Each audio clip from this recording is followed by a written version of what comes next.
नमस्कार मित्रांनो, स्वागत आहे तुमचं आपल्या या यूट्यूब चॅनलवर। तुम्ही जर या चॅनलवर नवीन असाल तर सबस्क्राईब करायला विसरू नका। तर आज आपण बघणार आहोत वर्ग 11वा विषय राज्यशास्त्र। त्यामध्ये आता आपला भाग दुसरा आहे तुलनात्मक शासन आणि राजकारण। तर तुलनात्मक शासन आणि राजकारण यामध्ये पहिलं प्रकरण, पण आपलं प्रकरणानुसार जे चौथं प्रकरण आहे ते आहे संविधानिक शासन। तर आज आपण संविधानिक शासन या प्रकरणाचा संपूर्ण स्वाध्याय या व्हिडिओमध्ये आज सविस्तर अभ्यासणार आहोत। स्वाध्यायामध्ये प्रश्न पहिला आहे दिलेल्या पर्यायापैकी योग्य पर्याय निवडून विधान पूर्ण करा। त्यामध्ये पहिलं विधान आहे अलिखित संविधान रिकामी जागा या देशात आहे। अलिखित संविधान रिकामी जागा या देशात आहे। पर्याय युनायटेड किंगडम, भारत, दक्षिण आफ्रिका, अमेरिका। उत्तर आहे युनायटेड किंगडम। तर आता हे उत्तर आपल्याला पूर्ण विधानामध्ये लिहायचं आहे। अलिखित संविधान युनायटेड किंगडम या देशात आहे। आता दुसरं विधान आहे संसदीय पद्धतीमध्ये कायदेमंडळात व कार्यकारी मंडळात अधिकाराची रिकामी जागा आहे। विधान पुन्हा एकदा ऐका। संसदीय पद्धतीमध्ये कायदेमंडळात व कार्यकारी मंडळात अधिकाराची रिकामी जागा आहे। पर्याय विभाजन, समन्वय, विलीनीकरण, केंद्रीकरण। उत्तर आहे समन्वय। आता हे उत्तर सुद्धा आपल्याला पूर्ण विधानामध्ये लिहायचं आहे। संसदीय पद्धतीमध्ये कायदेमंडळात व कार्यकारी मंडळात अधिकाराचे समन्वय आहे। तिसरं विधान आहे अमेरिकन संविधानाच्या प्रथम 10 दुरुस्त्यांना एकत्रितपणे रिकामी जागा संबोधले जाते। विधान पुन्हा एकदा ऐका। अमेरिकन संविधानाच्या प्रथम 10 दुरुस्त्यांना एकत्रितपणे रिकामी जागा संबोधले जाते। पर्याय bill of rights, Magna Carta, मूळ तत्व, मूलभूत हक्क। उत्तर आहे बिल ऑफ राईट्स। आता हे उत्तर सुद्धा आपल्याला पूर्ण विधानामध्ये लिहायचं आहे। अमेरिकन संविधानाच्या प्रथम 10 दुरुस्त्यांना एकत्रितपणे बिल ऑफ राईट्स असे संबोधले जाते। अशा प्रकारे आपण योग्य पर्याय निवडून दिलेली विधाने पूर्ण केली आहेत। प्रश्न पहिल्यामध्ये ब आहे चुकीची जोडी दुरुस्त करून लिहा। खाली काही जोड्या दिल्या आहेत, त्यामध्ये आपल्याला चुकीची जोडी ओळखायची आहे आणि दुरुस्त करून लिहायची आहे। तर अ गटात पहिली जोडी आहे मॅग्ना कार्टा आणि ब गटात आहे इंग्लंड। अ गटात मॅग्ना कार्टा आणि ब गटात इंग्लंड ही जोडी बरोबर आहे। दुसरी जोडी आहे अ गटात आहे नकाराधिकार आणि ब गटात आहे युनायटेड किंगडम। तर ही जोडी चुकीची आहे। अ गटात नकाराधिकार हे बरोबर आहे, परंतु अ गटात जर नकाराधिकार असेल तर ब गटात युनायटेड किंगडम ऐवजी आपल्याला अमेरिका लिहायचं आहे। म्हणजे चुकीची जोडी दुरुस्त करून उत्तरामध्ये काय लिहायचं आहे? अमेरिका। तिसरी जोडी आहे केशवानंद भारती खटला। अ गटात आहे केशवानंद भारती खटला आणि ब गटात आहे संविधानाची मूळ चौकट। संविधानाची मूळ चौकट। तर ही जोडी सुद्धा बरोबर आहे। तर दिलेल्या जोड्यामध्ये जी 2 क्रमांकाची जोडी आहे अ गटात नकाराधिकार आणि ब गटात युनायटेड किंगडम ही जोडी चुकीची आहे। आपल्याला अ गटात नकाराधिकार लिहायचा आहे आणि ब गटात अमेरिका लिहून चुकीची जोडी ओळखून ती दुरुस्त करून लिहायची आहे। अशा प्रकारे आपण चुकीची जोडी ओळखून दुरुस्त करून ती उत्तरामध्ये लिहिली आहे। प्रश्न पहिल्यामध्ये क आहे गटात न बसणारा शब्द ओळखा। खाली काही शब्द दिले आहेत, त्या शब्दापैकी आपल्याला एक शब्द असा आहे की तो गटात बसत नाही, तर तो गटात न बसणारा शब्द आपल्याला उत्तरामध्ये लिहायचा आहे। तर त्यासाठी शब्द दिले आहेत इंग्लंड, स्कॉटलंड, वेल्स, आयर्लंडचे प्रजासत्ताक। शब्द पुन्हा एकदा ऐका। इंग्लंड, स्कॉटलंड, वेल्स, आयर्लंडचे प्रजासत्ताक। यामध्ये गटात न बसणारा शब्द म्हणजेच उत्तर आहे आयर्लंडचे प्रजासत्ताक। आयर्लंडचे प्रजासत्ताक। दुसरा आहे म्हणजे दुसरे शब्द आहेत भारत, ऑस्ट्रेलिया, कॅनडा, अर्जेंटिना। शब्द पुन्हा एकदा वाचते। Bharat, Australia, Canada, Argentina. यामध्ये गटात न बसणारा शब्द अर्जेंटिना आहे. म्हणजेच उत्तरात आपल्याला अर्जेंटिना असं लिहायचं आहे. अशा प्रकारे आपण गटात न बसणारा शब्द ओळखून उत्तरामध्ये लिहिला आहे. प्रश्न दुसरा आहे, खालील विधाने चूक की बरोबर सकारण स्पष्ट करा. खाली काही विधाने दिली आहेत, ती आपल्याला चूक की बरोबर लिहायची आहे. आणि चूक असेल तर ती का चूक आहे त्याची कारणे, बरोबर असेल तर ते का बरोबर आहे त्याचं कारण आपल्याला स्पष्ट करायचं आहे. त्यामध्ये पहिलं विधान आहे, भारतीय संघराज्याला संघराज्य सदृश्य संघराज्य म्हटले जाते. भारतीय संघराज्याला संघराज्य सदृश्य संघराज्य म्हटले जाते. उत्तर, हे विधान बरोबर आहे. तर हे विधान बरोबर असल्याचं कारण, भारताला संविधानाच्या 7व्या परिशिष्टात करण्यात आलेल्या अधिकार विभागणीत केंद्र शासनाला अधिकार देण्यात आले आहेत. पुन्हा एकदा बघा, भारतीय संघराज्याला संघराज्य सदृश्य संघराज्य म्हटले जाते. उत्तर, हे विधान बरोबर आहे.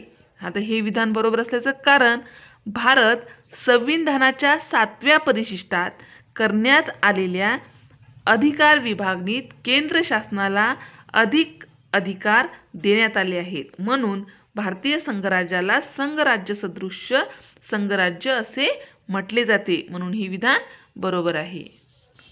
दुसरं विधान आहे, अमेरिकेत संसदीय शासन पद्धती अस्तित्वात आहे. अमेरिकेत संसदीय शासन पद्धती अस्तित्वात आहे. उत्तर, हे विधान चूक आहे. हे विधान चूक आहे याचं कारण, अमेरिकेत अध्यक्षीय शासन पद्धती अस्तित्वात आहे.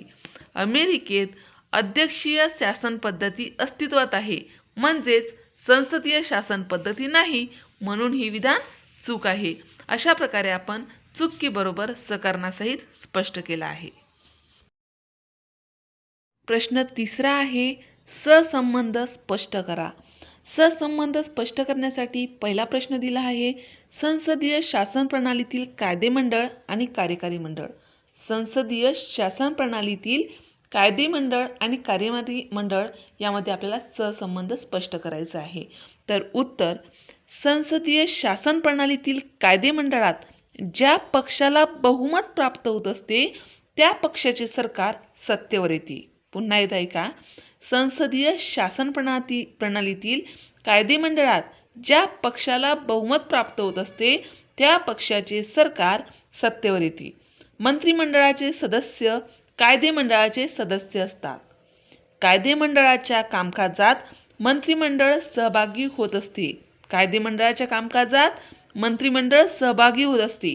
कायदे मंडळ व कार्यकारी मंडळात समन्वय असतो. कार्यकारी मंडळ व कायदे मंडळ यांच्यामध्ये काय असतो? समन्वय असतो. मंत्रिमंडळ कायदे मंडळाला संयुक्तपणे जबाबदार असते. मंत्रिमंडळ कायदे मंडळाला संयुक्तपणे जबाबदार असतो. कायदे मंडळ बहुमताने अविश्वासाचा ठराव संमत करून मंत्रिमंडळास अधिकारावरून काढून टाकू शकते. कायदे मंडळ बहुमताने समजा अविश्वास असेल एखाद्या बाबतीत तर त्या बाबतीत तो ठराव संमत करून मंत्रिमंडळास अधिकारावरून काढून टाकू शकतो. अशा प्रकारे संसदीय शासन प्रणालीतील कायदे मंडळ व कार्यकारी मंडळ यामधील सहसंबंध स्पष्ट करता येतो. आता सहसंबंध स्पष्ट करामध्ये दुसरा प्रश्न आहे, अध्यक्षीय पद्धतीत अध्यक्ष आणि कायदे मंडळ. अध्यक्षीय पद्धतीत अध्यक्ष आणि कायदे मंडळ यामध्ये आपल्याला सहसंबंध स्पष्ट करायचा आहे. तर उत्तर, अध्यक्षीय शासन प्रणालीतील राष्ट्राध्यक्ष हाच शासन प्रमुख असतो. अध्यक्ष आपल्या इच्छेनुसार त्याच्या सल्लागारांची म्हणजे मंत्रिमंडळाची नेमणूक करू शकतो. अध्यक्ष व त्याच्या मंत्रिमंडळाचे सदस्य कायदे मंडळाचे सदस्य नसतात. मंत्रिमंडळाचे सदस्य अध्यक्षाचे केवळ सल्लागार असतात.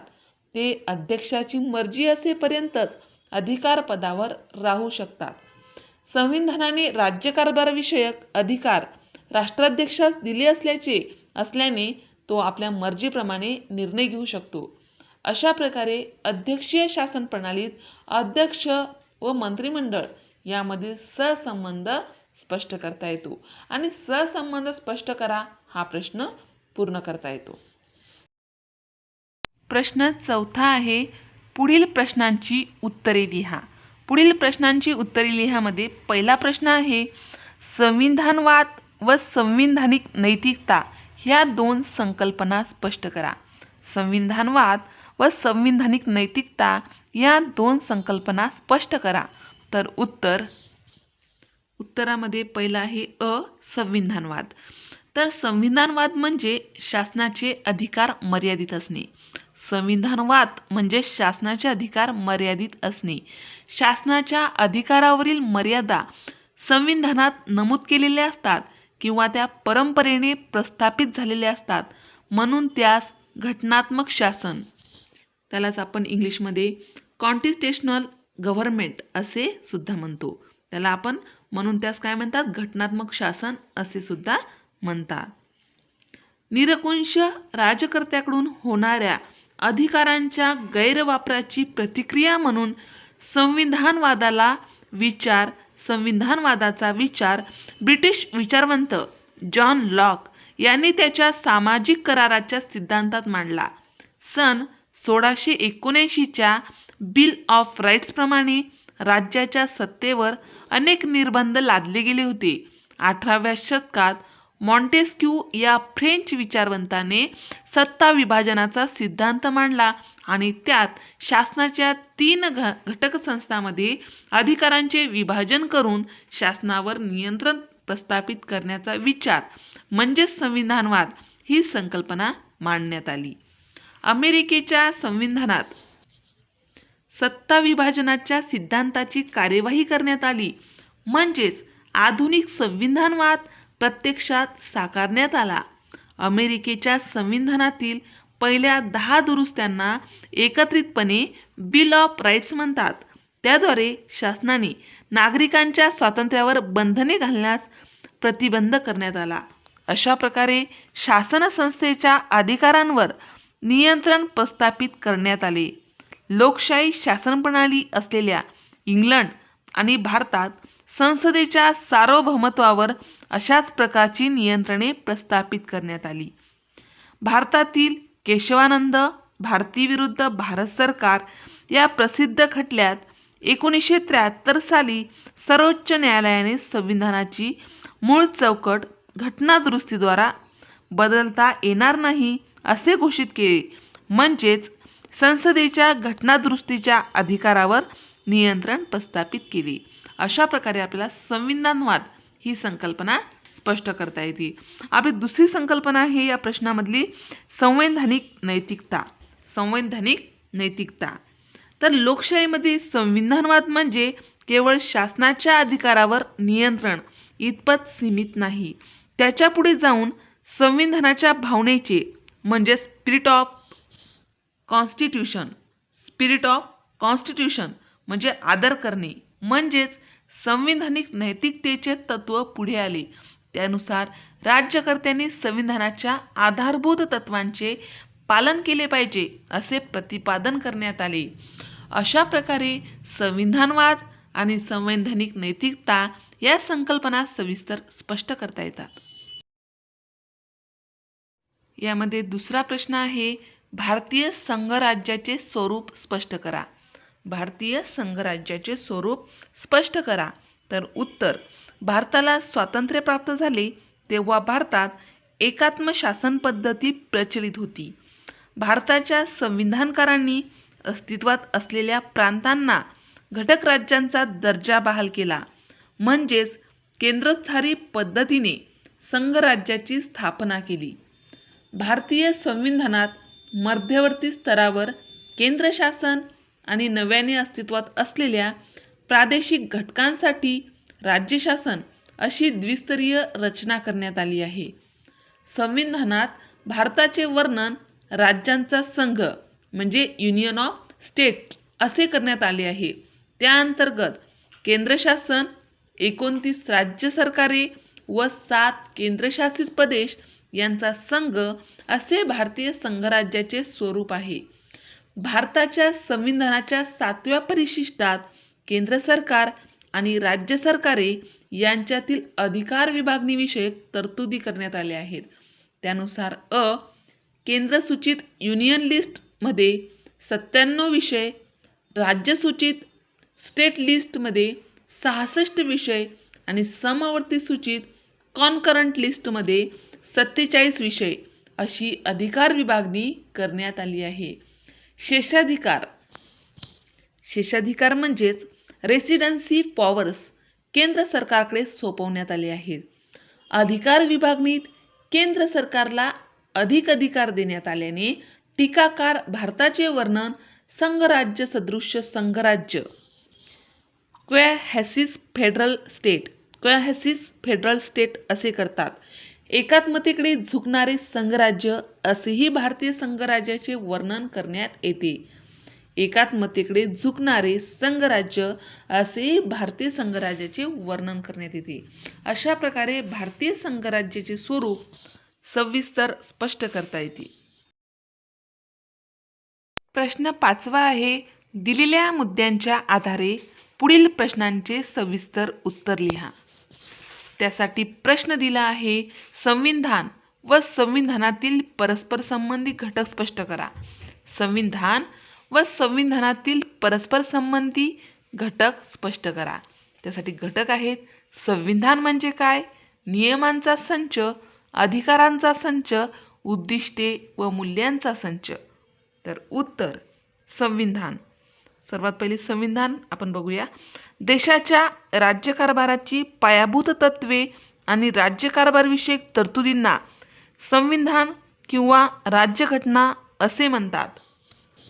संविधान हा नियमांचा संच असतो, नागरिकांच्या अधिकारांचा संच असतो आणि उद्दिष्टे व मूल्यांचा संच असतो. जगातील सर्व देशांची संविधाने इंग्लंडचा अपवाद वगळता लिखित स्वरूपात आहेत. संविधान एक जिवंत दस्तऐवज असल्याने बदलत्या काळाच्या गरजेनुसार त्या दुरुस्ती करण्यासंबंधीच्या तरतुदीही करण्यात आलेल्या असतात. त्यामध्ये आता आपला दुसरा मुद्दा आहे नियमांचा संच. नियमांचा संच. सत्ता विभाजनाच्या सिद्धांतानुसार संविधानात शासकीय यंत्रणा म्हणजे कायदेमंडळ, कार्यकारी मंडळ आणि न्यायमंडळ या शासनाच्या 3 घटक संस्थांची रचना, अधिकार आणि कार्यासंबंधीच्या तरतुदी, त्याचे तरतुदीला पण नियम असे म्हणू शकतो, नियम करण्यात येतात. नियंत्रण आणि समतोलाच्या चेक्स अँड बॅलन्सेस या सिद्धांतानुसार शासनाच्या 3 घटक संस्था एकमेकांवर नियंत्रण गाजवतात. शासनाच्या घटक संस्थांच्या अधिकारांच्या मर्यादा संविधानात स्पष्ट करण्यात येतात. तिसरा मुद्दा आहे अधिकारांचा संच. अधिकारांचा संच. संविधानात शासन संस्थेच्या 3 घटकांचे अधिकार व त्यावरील मर्यादा विशद करण्यात आलेले असतात. त्याचप्रमाणे शासक आणि शासित राज्यकर्ते व प्रजाजन यांच्यावरील संबंधांचे विवरण करण्यात आलेले असते. त्यानुसार संविधानात नागरिकांचे मूलभूत हक्क व कर्तव्ये नमूद करण्यात आलेली असतात. मूलभूत हक्कांच्या मर्यादाही स्पष्ट करण्यात आलेल्या असतात. मूलभूत हक्कांच्या संरक्षणविषयक तरतुदीही त्यात असतात. त्यामागचा उद्देश प्रत्येक नागरिकाला स्वतंत्र सन्मान व प्रतिष्ठेचे आयुष्य जगता यावे हा असतो. आता चौथा मुद्दा आहे उद्दिष्ट आणि मूल्यांचा संच. उद्दिष्ट आणि मूल्यांचा संच. संविधानाच्या प्रारंभी उद्देशपत्रिका देण्यात आलेली असते. संविधानाच्या या सरनाम्यात उद्देशपत्रिकेचे संविधानकारांना अभिप्रेत असलेली उद्दिष्टे व मूल्ये विशद करण्यात आलेली असतात. भारताच्या संविधानाच्या उद्देशपत्रिकेत भारत हे एक सार्वभौम, प्रजासत्ताक, समाजवादी, धर्मनिरपेक्ष लोकशाही असल्यास घोषित करण्यात आले आहे.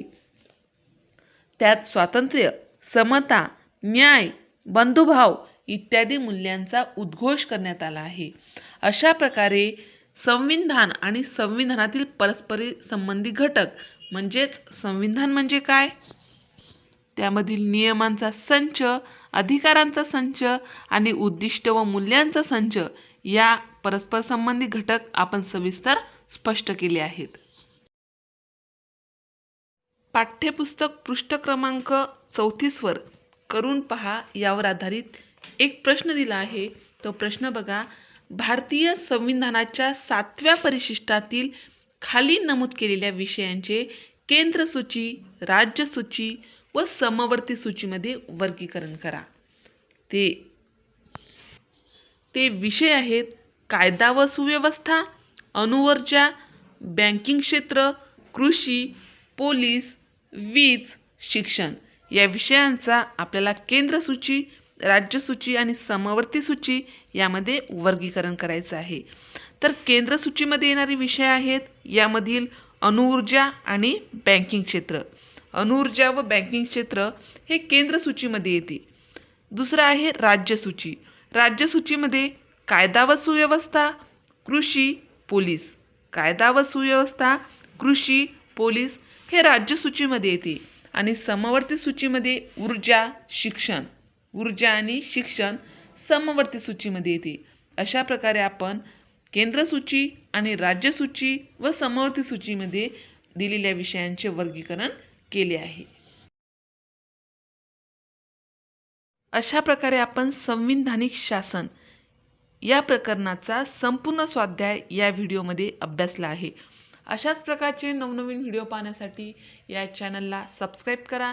आमचे हे व्हिडिओ लवकरात लवकर तुमच्यापर्यंत पोहोचण्यासाठी बाजूला दिलेल्या बेल आयकॉन बटनवर क्लिक करा. तुम्हाला जर हा व्हिडिओ आवडला असेल तर लाईक करा, मित्रमैत्रिणींमध्ये शेअर करा. काही समस्या असतील, काही अडचणी असतील तर कमेंट करा. हा व्हिडिओ शेवटपर्यंत